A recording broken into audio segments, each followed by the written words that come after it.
Good morning. இந்த வீடியோவில் வந்து நம்ம மெக்கானிக்ஸில் தேர்ட் யூனிட்டில் ஸ்டாட்டிக்ஸ் சாப்டரில் ஒர்க், எனர்ஜி அண்டு பவர் இந்த சாப்டர் தான் வந்து பார்க்க போகிறோம். ஸோ இதில் ஒர்க்கு ஒரு செக்ஷன், எனர்ஜி ஒரு செக்ஷன், பவர் ஒரு செக்ஷனாக வந்து இருக்கும். ஸோ இதை பற்றி தான் வந்து நம்ம பார்க்க போகிறோம். ஓகேவா? ஸோ வந்து ஃபஸ்ட்டு ஒர்க்குங்கிற section. A force is said to work. ஒரு ஃபோர்ஸ்னால் என்ன அப்படிங்கிறது வந்து தெரியும். ஸோ ஃபோர்ஸ் தான் வந்து ஒர்க் பண்ணுது அப்படின்ட்டு எப்போ சொல்லுவோம் அப்படின்னா, when its point of application moves. அதாவது ஒரு பார்ட்டிக்கலை அது ஒரு ஃபோர்ஸ் மூலமாக மூவ் பண்ண வச்சோம் அப்படின்னா அந்த ஃபோர்ஸ் வந்து செட் டு ஒர்க் அப்படின்ட்டு சொல்லலாம். Let F B a force acting on a particle. When a particle moves from a point whose position vector is r to a point whose position vector is r plus del r, then the work done in the displacement of del r. Work done அப்படிங்கிறது என்னது அப்படின்னா, it is the scalar product of force and the displacement. So ஒரு particle இருக்குது. ஒரு particle வந்து ஆர்ங்கிற position vector உள்ள ஒரு பாயிண்டிலிருந்து R plus del R அப்படிங்கிற பொசிஷன் வெக்டர் இருக்கிற ஒரு பாயிண்ட் வரைக்கும் மூவ் ஆகுது அப்படின்னா, ஸோ இந்த மூமெண்ட்டோட ஒர்க் டன் அப்படிங்கிறது என்னது அப்படின்னா, it is the scalar product of the force and the displacement அப்படின்ட்டு சொல்லலாம். இந்த ஸ்கேலார் குவான்டிட்டி இருக்குல்ல, இந்த எஃப் டாட் டெல் ஆர், இதனோட வேல்யூ வந்து பாசிட்டிவ் அல்லது நெகட்டிவ் அப்படின்ட்டு எப்போ இருக்கும் அப்படின்னா, angle between F and the del r வந்து அக்யூட் ஆங்கிளா அப்டியூஸ் ஆங்கிளா அப்படிங்கிறத பொறுத்து. ஸோ அது அக்யூட் ஆங்கிளாக இருந்தால் நெகட்டிவாக இருக்கும், பாசிட்டிவாக இருக்கும், அப்டியூஸ் ஆங்கிளாக இருந்தால் நெகட்டிவாக இருக்கும் அப்படிங்கிற மாதிரி. சரி, ஸோ இது வந்து work done in this displacement. Then work done by a variable force F. So work done by the force F, இது work done by the displacement. Next work done by the force F when the particle describes an arc C. So ஒரு particle வந்து ஒரு ஆர்க்காக move ஆச்சு அப்படின்னா அதனோட பார்த்து, அப்போ work done by the force is nothing but integral F dot dr. Integral over சிங்கிறது அந்த ஆர்க்கை வந்து ரெப்ரசன்ட் பண்ணக்கூடியது. ஓகேவா? சரி, suppose that a constant force எஃப்இ of magnitude f acts on a particle when the particle moves from point A whose position vector is r1 to a point B whose position vector is r2, then the work done by the force is given as. So constant force அதனோட magnitude F வந்து ஒரு பார்ட்டிக்கலில் வந்து act ஆகிட்டுருக்கு. When a particle moves from a point A, அதனோட position vector r1 to point B, இதனோட position vector வந்து r2 அப்படின்னா, இந்த ஒர்க் டன்னை வந்து நம்ம எப்படி ரெப்ரசன்ட் பண்ணலான்னா, r1 to r2 F dot dr அப்படின்ட்டு ரெப்ரசன்ட் பண்ணிக்கலாம். So this is equal to F டிஆரை இன்டகிரேட் பண்ண R from r1 to r2. So this is equal to F into நமக்கு என்னது கிடைக்கும் அப்படின்னா r2 மைனஸ் r1 அப்படின்ட்டு கிடைக்கும். r2 minus r1 is distance between the point A and B அப்படின்ட்டு சொல்லலாம். therefore அந்த இன்டகிரேஷனோட வேல்யூ வந்து f into r2 minus r1 வந்து f into AB அப்படின்ட்டு எழுதலாம். AB is nothing but modulus of A into modulus of B cos theta. அப்போது AB cos theta அப்படின்ட்டு எழுத முடியும். ஓகேவா? F is equal to AB cos theta அப்படிங்கிறது தான் நமக்கு வந்து work done by the force.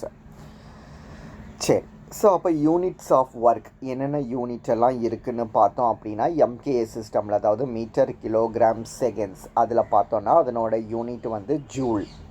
Centimetre gram second, இதில் பார்த்தோன்னா இதனோட யூனிட் வந்து எனர்ஜி. எஃபிஎஸ் சிஸ்டம், ஃபுட் பவுண்டால் சிஸ்டமில் பார்த்தோம் அப்படின்னா, செகண்ட்ஸில் பார்த்தோம் அப்படின்னா இதனோட யூனிட் வந்து food Paonta. So joule means a joule is the work done by 1 Newton in moving the particle through 1 meter. இதெல்லாம் மேபி ஒன் வேர்டில் கேட்கறதுக்கு வந்து சான்சஸ் இருக்குது இந்த டெஃபனிஷனை கொடுத்து. The work done by 1 Newton in moving the particle through 1 meter is called joule. And energy is the work done by 1 dyne in moving the particle through 1 centimeter. A foot poundal is the work done by 1 poundal in moving the particle through 1 foot. So இதெல்லாம் இதனோட definitions. Next, work done in stretching an elastic string. Suppose OA is the natural length of the string. If the end O is fixed and the other end is pulled to a distance B, ஏலேருந்து பிக்கு வந்து நம்ம புல் பண்ணுறோம் அப்படின்னா தென் இந்த OP இருக்குல்ல, so இந்த ஓபியை தான் வந்து நம்ம என்னன்னு சொல்லுவோம்னா வந்து ஸ்ட்ரெச்டு லெங்த் அப்படின்ட்டு சொல்லுவோம். அதை மாதிரி இந்த டிஸ்டன்ஸு ஏபி இருக்குல்ல, இதை தான் வந்து நம்ம என்னன்னு சொல்லுவோம்னா வந்து எக்ஸ்டென்ஷன் அப்படின்ட்டு சொல்லுவோம், இல்லை எக்ஸ்டெண்டட் லெங்த் அப்படின்ட்டு சொல்லுவோம். ஓஏங்கிறது வந்து நேச்சுரல் லெங்க்த்து, ஏபிங்கிறது எக்ஸ்டெண்டட் லெங்க்த்து, ஓபிங்கிறது வந்து ஸ்ட்ரெச்டு லெங்க்த்து.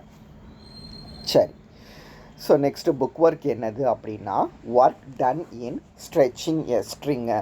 ஸோ ஒர்க் டன்னோட ஃபார்முலா என்னது அப்படின்னா extension into initial length tension plus final tension divided by 2 அப்படின்ட்டு நம்ம ப்ரூவ் பண்ணணும்.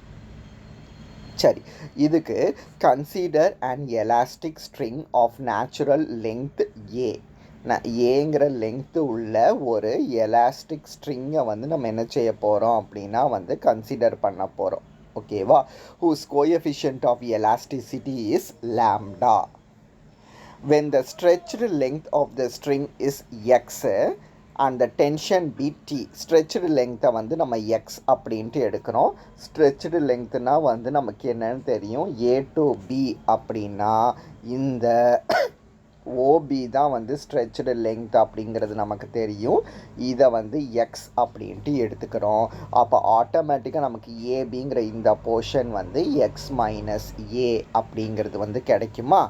சரி, அப்போ ஓஏங்கிறது வந்து ஏ, ஏபிங்கிறது வந்து எக்ஸ் மைனஸ் ஏ, ஓபிங்கிறது வந்து எக்ஸ். ஓகேவா? இது எல்லாத்தையுமே வந்து நம்ம ஞாபகம் வச்சுக்கணும். சரி, இப்போ ஹூக்ஸ் லாங்கிறது என்னது அப்படிங்கிறது நம்ம முதல்லையே வந்து படிச்சிருக்கிறோம். ஓகேவா? ஹூக்ஸ் லாங்கிறது என்னது அப்படின்னா tension equal to lambda into extended length divided by natural லெங்க்த்துங்கிறது தான் ஹூக்ஸ் லா. அப்போ this is equal to lambda into extended length is nothing but AB. அதுதான் வந்து நமக்கு எக்ஸ் மைனஸ் ஏன்னு கிடச்சிது. நேச்சுரல் லெங்க்த்துங்கிறது வந்து ஓஏ, அது வந்து ஏ.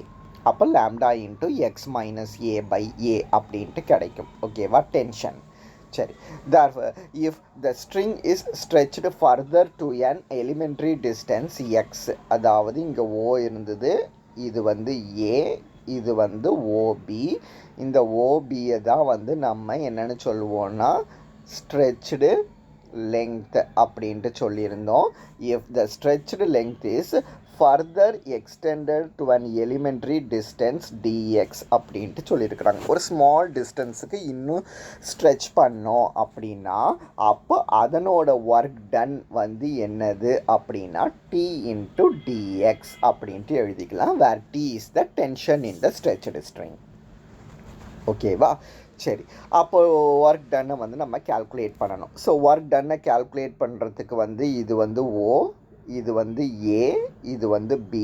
ஃபர்தராக ஸ்ட்ரெச் பண்ண போகிறோம் அப்படிங்கிறதுனால நம்ம லிமிட்டை வந்து பி டு சி அப்படின்ட்டு வந்து நம்ம எடுத்துக்கிறோம் லிமிட்டை. அப்போ integral B to C T into dx அப்படின்ட்டு எழுதிக்கலாம்.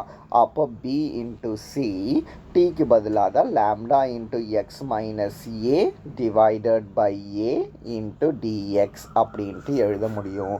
இங்கே ஏங்கிறது கான்ஸ்டன்ட். அப்போ lambda by A integral B to C x minus A dx அப்படின்ட்டு எழுதிக்கலாம். ஸோ எக்ஸ் மைனஸ் ஏவை இன்டகிரேட் பண்ணணும். எக்ஸ் மைனஸ் ஏவை நம்ம இன்டகிரேட் பண்ணோன்னா x minus A the whole square by 2 அப்படின்ட்டு கிடைக்கும். Integral B to C. So 2 கான்ஸ்டன்ட்டுங்கிறதுனால வெளியில் எடுத்துட்டோன்னா இப்போ லிமிட் அப்ளை பண்ணோன்னா எக்ஸுக்கு பதிலாக தானே அப்ளை பண்ணணும். அப்பர் லிமிட் போட்டால் C minus A the whole square minus lower limit போட்டால் B minus A the whole square அப்படின்ட்டு கிடைக்கும். ஸோ இதனோட ஃபார்மேட் வந்து ஏ ஸ்கொயர் மைனஸ் பி ஸ்கொயர்னு இருக்குது. So A square minus B ஸ்கொயரை எப்படி நம்ம ஸ்ப்ளிட் பண்ணலான்னா A minus B into A plus B அப்படின்ட்டு ஸ்ப்ளிட் பண்ண முடியும்ல. ஸோ அப்படி பண்ண போகிறோம். So this is equal to lambda divided by 2a into C minus a minus b into a plus b அப்படின்ட்டு எழுத முடியும். அப்போ lambda by 2a c minus a minus b plus a மைனஸை உள்ள மல்டிபிள் பண்ணிக்கலாம். c minus a plus b minus a தனியாக இருக்கட்டும். அப்போ இதில் பார்த்தோம் அப்படின்னா நமக்கு இந்த plus A minus A cancel ஆகிடும். அப்போ சி மைனஸ் பி ரிமைனிங் இருக்குமா. அப்போ lambda divided by 2a C minus B into B minus A plus C minus A அப்படிங்கிறத எழுதிக்கலாம். அப்போது நம்ம என்ன செய்ய போகிறோம் அப்படின்னா C minus B divided by 2 into lambda into b minus a by a plus lambda into c minus a by a அப்படின்ட்டு பிரித்து எழுதிக்கலாம். இப்படி எழுதியாச்சு அப்படின்னா c minus b by 2 this is nothing but the tension T1 and this is nothing but the tension T2 அப்படின்ட்டு எழுத முடியும்.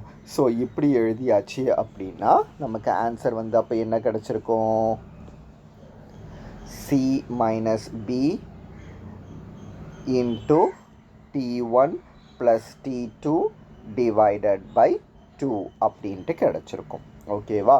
இந்த சி மைனஸ் பி தான் நமக்கு எக்ஸ்டென்ஷன் இன்ட்டு T1 தான் வந்து இனிஷியல் டென்ஷன் ப்ளஸ் T2 தான் வந்து உங்களுக்கு ஃபைனல் டென்ஷன் டிவைடட் பை 2 அப்படின்ட்டு சொல்லலாம்.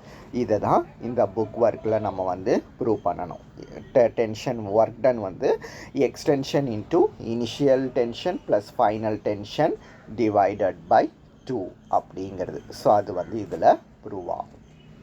ஓகேவா. சரி. ஸோ இதில் வந்து நெக்ஸ்ட் டெஃபினிஷன் வந்து கன்சர்வேட்டிவ் ஃபோர்ஸ்னால் என்ன அப்படிங்கிறது. Certain forces have the property that the work done by them in a displacement of the particle from one point to other depends only upon the initial and final position of the particle and not on the natural path pursued by them. சில forces இருக்குது. சில ஃபோர்ஸஸுக்கு வந்து என்ன ஒரு property இருக்குது அப்படின்னா work ton, அந்த ஃபோர்ஸஸோட work done வந்து எதை டிபெண்ட் பண்ணி இருக்கும் அப்படின்னா ஒரு பார்ட்டிக்கல் வந்து ஒரு பாயிண்ட்லேருந்து இன்னொரு பாயிண்ட்டுக்கு மூவ் ஆகுது அப்படின்னா அந்த பாயிண்ட்டோட இனிஷியல் பொசிஷனையும் ஃபைனல் பொசிஷனையும் தான் இந்த ஒர்க் டன் வந்து டிபெண்ட் பண்ணியிருக்குமே தவிர இதனோட பாத்தை வந்து டிபெண்ட் பண்ணி இருக்காது. ஸோ அப்படி அந்த பாயிண்ட்டோட பொசிஷன்ஸை டிபெண்ட் பண்ணி இருக்கக்கூடிய ஃபோர்ஸஸை தான் வந்து நம்ம என்னன்னு சொல்லுவோன்னா வந்து கன்சர்வேட்டிவ் ஃபோர்ஸ் அப்படின்ட்டு சொல்லுவோம். ஸோ கன்சர்வேட்டிவ் ஃபோர்ஸை அக்கம்பனி பண்ணுற ஃபீல்டை தான் வந்து கன்சர்வேட்டிவ் ஃபீல்ட் ஆஃப் ஃபோர்ஸ் அப்படின்ட்டு சொல்லுவோம். Let a force f be vector point functions of x, y, z, then f of x, y, z is said to be a force field. So இந்த force field வந்து கன்சர்வேட்டிவாக இருந்துச்சு அப்படின்னா அந்த ஃபீல்டை வந்து நம்ம கன்சர்வேட்டிவ் ஃபோர்ஸ் ஃபீல்டு அப்படின்ட்டு சொல்லுவோம். ஓகேவா. இதுதான் கன்சர்வேட்டிவ் ஃபோர்ஸ் ஃபீல்டோட டெஃபனிஷன். ஓகேவா. இதுக்கப்புறம் இந்த புக் ஒர்க் இருக்குது. இதை நம்ம நெக்ஸ்ட் கிளாஸில் பார்ப்போம். ஸோ இன்றைக்கி கிளாஸில் இது வரைக்கும் வந்து பார்க்கலாம். ஓகேவா. ஜஸ்ட் ஒர்க்னா என்னங்கிற டெஃபனிஷன், அதுக்கு வந்து ஒர்க் டன்னா என்னங்கிற டெஃபனிஷன், யூனிட் ஆஃப் த ஒர்க்கு, அப்புறம் ஒரு புக் ஒர்க் வருது. இது வரைக்கும் மட்டும் இன்னைக்கு வீடியோவில் பாருங்கள்.